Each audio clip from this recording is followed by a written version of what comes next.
ओम ब्रह्म बृहस्पतिये नमः।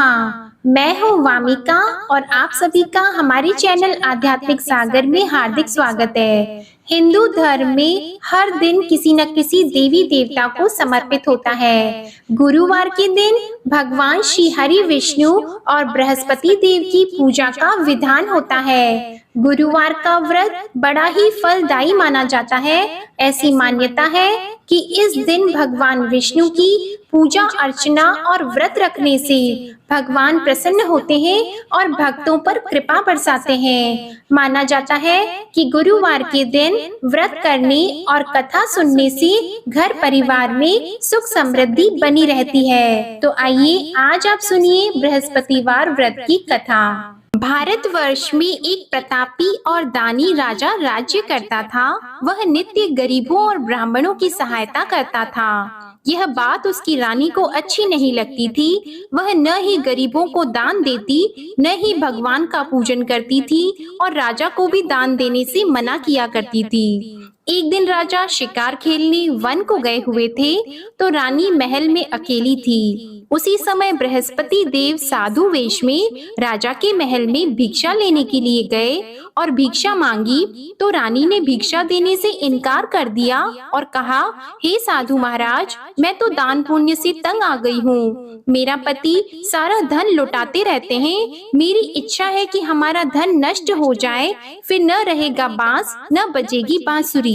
साधु ने कहा, देवी तुम तो बड़ी विचित्र हो। धन संतान तो सभी चाहते हैं, पुत्र और लक्ष्मी तो पापी के घर भी होने चाहिए। यदि तुम्हारे पास अधिक धन है तो भूखों को भोजन दो, प्यासों के लिए प्याऊ बनवाओ, मुसाफिरों के लिए धर्मशालाएं खुलवाओ।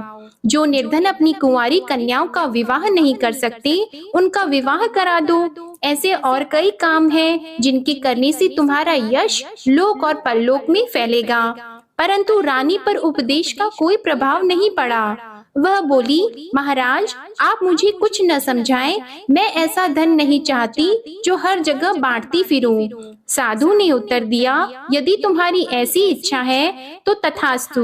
तुम ऐसा करना कि बृहस्पतिवार को घर लीपकर पीली मिट्टी से अपना सिर धोकर स्नान करना, भट्टी चढ़ाकर कपड़े धोना। ऐसा करने से आपका सारा धन नष्ट हो जाएगा। इतना कहकर वह साधु महाराज वहाँ से आलोक हो गए और साधु के अनुसार कई बातों को पूरा करते हुए रानी को केवल 3 बृहस्पतिवार ही बीते थे कि उसकी समस्त धन संपत्ति नष्ट हो गई। भोजन के लिए राजा का परिवार तरसने लगा। तब एक दिन राजा ने रानी से बोला कि हे रानी, तुम यहीं रहो, मैं दूसरे देश को जाता हूँ, क्योंकि यहाँ पर सभी लोग मुझे जानते हैं, इसलिए मैं कोई छोटा कार्य नहीं कर सकता। ऐसा कहकर राजा परदेश चला गया।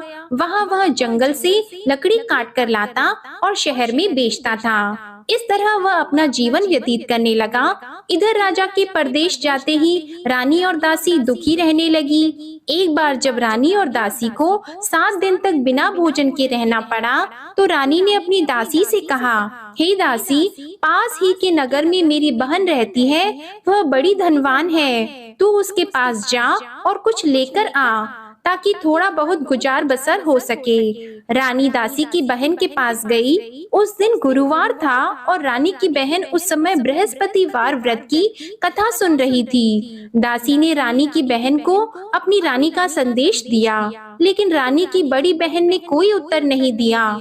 जब दासी को रानी की बहन से कोई उत्तर नहीं मिला, तो वह बहुत दुखी हुई और उसे क्रोध भी आया।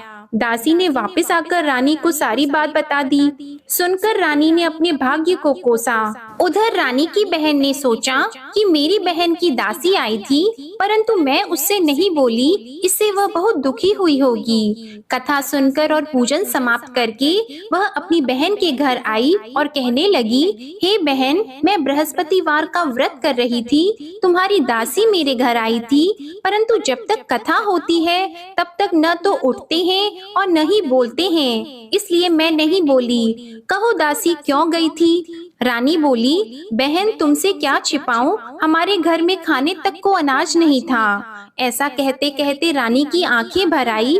उसने दासी समेत पिछले 7 दिनों से भूखे रहने तक की बात अपनी बहन को विस्तार पूर्वक सुना दी। रानी की बहन बोली, देखो बहन, भगवान बृहस्पति सबकी मनोकामना को पूर्ण करते हैं। देखो शायद तुम्हारे घर में अनाज रखा हो। पहले तो रानी को विश्वास नहीं हुआ, पर बहन के आग्रह करने पर उसने अपनी दासी को अंदर भेजा तो उसे सचमुच अनाज से भरा एक घड़ा मिल गया। यह देखकर दासी को बड़ी हैरानी हुई। दासी रानी से कहने लगी, हे रानी, जब हमको भोजन नहीं मिलता तो हम व्रत ही तो करते हैं, इसलिए क्यों न इनसे व्रत और कथा की विधि पूछ ली जाए ताकि हम भी व्रत कर सकें। तब रानी ने अपनी बहन से बृहस्पतिवार व्रत के बारे में पूछा। उसकी बहन ने बताया, बृहस्पतिवार के व्रत में चने की दाल और मुनक्का से विष्णु भगवान का केले की जड़ में पूजन करें तथा दीपक जलाएं, व्रत कथा सुने और पीला भोजन ही करें। इससे बृहस्पति देव प्रसन्न होते हैं। और व्रत और पूजन विधि बताकर रानी की बहन अपने घर को लौट गई। 7 दिन के बाद जब गुरुवार आया तो रानी और दासी ने व्रत रखा। घुड़साल में जाकर चना और गुड़ लेकर आई, फिर उससे केले की जड़ तथा विष्णु भगवान का पूजन किया। अब पीला भोजन कहाँ से आए, इस बात को लेकर दोनों बहुत दुखी थी। चूँकि उन्होंने व्रत रखा था, इसलिए बृहस्पति देव उनसे प्रसन्न थे। इसलिए वे एक साधारण व्यक्ति का रूप धारण करके 2 थालों में सुंदर पीला भोजन दासी को दे गए। भोजन पाकर दासी बहुत प्रसन्न हुई और फिर रानी के साथ मिलकर भोजन ग्रहण किया। उसके बाद वे सभी गुरुवार को व्रत और पूजन करने लगी। बृहस्पति भगवान की कृपा से उनके पास फिर से धन संपत्ति आ गई, परंतु रानी फिर से पहले की तरह आलस्य करने लगी। तब दासी बोली, देखो रानी, तुम पहले भी इस प्रकार आलस्य करती थी, तुम्हें धन रखने में कष्ट होता था, इस कारण सभी धन नष्ट हो गया, और अब जब भगवान बृहस्पति की कृपा से धन मिला है तो तुम्हें फिर से आलस्य होता है। रानी को समझाते हुए दासी कहती हैं कि बड़ी मुसीबतों के बाद हमने यह धन पाया है, इसलिए हमें दान पुण्य करना चाहिए, भूखे मनुष्यों को भोजन कराना चाहिए और धन को शुभ कार्यों में खर्च करना चाहिए, जिससे तुम्हारे कुल का यश बढ़ेगा, स्वर्ग की प्राप्ति होगी और पितृ प्रसन्न होंगे। दासी की बात मानकर रानी अपना धन शुभ कार्यों में खर्च करने लगी, जिससे पूरे नगर में उसका यश फैलने लगा। उधर एक दिन राजा दुखी होकर जंगल में एक पेड़ के नीचे आसन जमाकर बैठ गया। वह अपनी दशा को याद करके व्याकुल होने लगा। बृहस्पतिवार का दिन था। एकाएक उसने देखा कि निर्जन वन में एक साधु प्रकट हुए। वह साधु वेश में स्वयं बृहस्पति देवता थे। लकड़हारे के सामने आकर बोले, हे लकड़हारे, इस सुनसान जंगल में तू इतना चिंता मग्न क्यों बैठा है? लकड़हारे ने दोनों हाथ जोड़कर प्रणाम किया और उत्तर दिया, महात्मा जी, आप सब कुछ जानते हैं, मैं क्या कहूँ? यह कहकर रोने लगा और साधु को अपनी आत्मकथा सुनाई। महात्मा जी ने कहा, तुम्हारी स्त्री ने बृहस्पतिवार के दिन बृहस्पति भगवान का निरादर किया है, जिसके कारण रुष्ट होकर उन्होंने तुम्हारी यह दशा कर दी। अब तुम चिंता को दूर करके मेरे कहने पर चलो तो तुम्हारे सब कष्ट दूर हो जाएंगे और भगवान पहले से भी अधिक संपत्ति देंगे। तुम बृहस्पति के दिन कथा किया करो, 2 पैसे के चने मुनक्का लाकर उसका प्रसाद बनाओ और शुद्ध जल से लोटे में शक्कर मिलाकर अमृत तैयार करो। कथा के पश्चात अपने सारे परिवार और सुनने वाले प्रेमियों में अमृत व प्रसाद को बांटकर खुद भी ग्रहण करो। ऐसा करने से भगवान तुम्हारी सब मनोकामनाएं पूरी करेंगे। साधु के ऐसे वचन सुनकर लकड़हारा बोला, हे प्रभु, मुझे लकड़ी बेचकर इतना पैसा नहीं मिलता जिससे भोजन के उपरांत कुछ बचा सकूं। मैंने रात्रि में अपनी स्त्री को व्याकुल देखा है, मेरे पास कुछ भी नहीं जिससे मैं उसकी खबर मंगा सकूं। साधु ने कहा, हे लकड़हारे, तुम किसी बात की चिंता मत करो। बृहस्पतिवार के दिन तुम रोजाना की तरह लकड़ियां लेकर शहर को जाओ। तुमको रोज से दुगुना धन प्राप्त होगा, जिससे तुम भली भांति भोजन कर लोगे और बृहस्पति देव की पूजा का सामान भी आ जाएगा। इतना कहकर साधु अंतर ध्यान हो गए। धीरे धीरे समय व्यतीत होने पर फिर वही बृहस्पतिवार का दिन आया। लकड़हारा जंगल से लकड़ी काटकर किसी शहर में बेचने गया। उसे उस दिन और दिन से अधिक पैसा मिला। राजा ने चना गुड़ आदि लाकर गुरुवार का व्रत किया। उस दिन से उसके सभी क्लेश दूर हो गए। परंतु जब दोबारा गुरुवार का दिन आया तो बृहस्पतिवार का व्रत करना भूल गया। इस कारण बृहस्पति भगवान नाराज हो गए। उस दिन उस नगर के राजा ने विशाल यज्ञ का आयोजन किया था तथा शहर में ये घोषणा करा दी कि कोई भी मनुष्य अपने घर में भोजन न बनवाए, न आग जलाए। समस्त जनता मेरे यहाँ भोजन करने आए। इस आज्ञा को जो न मानेगा उसे फांसी की सजा दी जाएगी। इस तरह की घोषणा संपूर्ण नगर में करवा दी गई। राजा की आज्ञा के अनुसार शहर के सभी लोग भोजन करने गए, लेकिन लकड़हारा कुछ देर से पहुंचा। इसलिए राजा उसको अपने साथ घर लेके गए और ले जाकर भोजन करा रहे थे तो रानी की दृष्टि उस खूंटी पर पड़ी जिस पर उसका हार लटका हुआ था। वह वहाँ पर दिखाई नहीं दिया। रानी ने निश्चय किया कि मेरा हार इस मनुष्य ने चुरा लिया है। उसी समय सिपाहियों को बुलाकर उसको कारागार में डलवा दिया। जब लकड़हारा कारागार में पड़ गया और बहुत दुखी होकर विचार करने लगा कि न जाने कौन से पूर्व जन्म के कर्म से मुझे यह दुख प्राप्त हुआ है, और उसी साधु को याद करने लगा जो कि जंगल में मिला था। उसी समय तत्काल बृहस्पति देव साधु के रूप में प्रकट हुए और उसकी दशा को देखकर कहने लगे, अरे मूर्ख, तूने बृहस्पति देव की कथा नहीं करी, इस कारण तुझे दुख प्राप्त हुआ है। अब चिंता मत कर, बृहस्पतिवार के दिन कारागार के दरवाजे पर 4 पैसे पड़े मिलेंगे, उनसे तू बृहस्पति देव की पूजा करना, तेरे सभी कष्ट दूर हो जाएंगे। बृहस्पतिवार के दिन उसे 4 पैसे मिले। लकड़हारे ने कथा कही। उसी रात्रि को बृहस्पति देव ने उस नगर के राजा को स्वप्न में कहा, हे राजा, तुमने जिस आदमी को कारागार में बंद कर दिया है वह निर्दोष है, वह राजा है, उसे छोड़ देना। रानी का हार उसी खूंटी पर लटका है। अगर तू ऐसा नहीं करेगा तो मैं तेरे राज्य को नष्ट कर दूंगा। इस तरह रात्रि के स्वप्न को देखकर राजा प्रातः काल उठा और खूंटी पर हार देखकर लकड़हारे को बुलाकर क्षमा मांगी और लकड़हारे को योग्य सुंदर वस्त्र आभूषण देकर विदा कर दिया। बृहस्पति देव की आज्ञा के अनुसार लकड़हारा अपने नगर को चल दिया। राजा जब अपने नगर के निकट पहुंचा तो उसे बड़ा आश्चर्य हुआ। नगर में पहले से अधिक बाग, तालाब, कुएं तथा बहुत सी धर्मशाला, मंदिर आदि बन गई हैं। राजा ने पूछा, यह किसका बाग और धर्मशाला है? तब नगर के सब लोग कहने लगे, यह सब रानी और बंदी के हैं। तो राजा को आश्चर्य हुआ और गुस्सा भी आया। जब रानी ने यह खबर सुनी कि राजा आ रहे हैं तो उन्होंने दासी से कहा, हे दासी, देख राजा हमको कितनी बुरी हालत में छोड़ गए थे। हमारी ऐसी हालत देखकर वह लौट न जाएं, इसलिए तू दरवाजे पर खड़ी हो जा। आज्ञा के अनुसार दासी दरवाजे पर खड़ी हो गई। राजा आए तो उन्हें अपने साथ लेकर आई। तब राजा ने क्रोध करके अपनी रानी से पूछा कि यह धन तुम्हें कैसे प्राप्त हुआ है? तब उन्होंने कहा, हमें यह सब धन बृहस्पति देव के इस व्रत के प्रभाव से प्राप्त हुआ है। राजा ने निश्चय किया कि 7 रोज बाद तो सभी बृहस्पति देव का पूजन करते हैं, परंतु मैं प्रतिदिन दिन में 3 बार कहानी और रोज व्रत किया करूंगा। अब हर समय राजा के दुपट्टे में चने की दाल बंधी रहती और दिन में 3 बार कहानी कहते।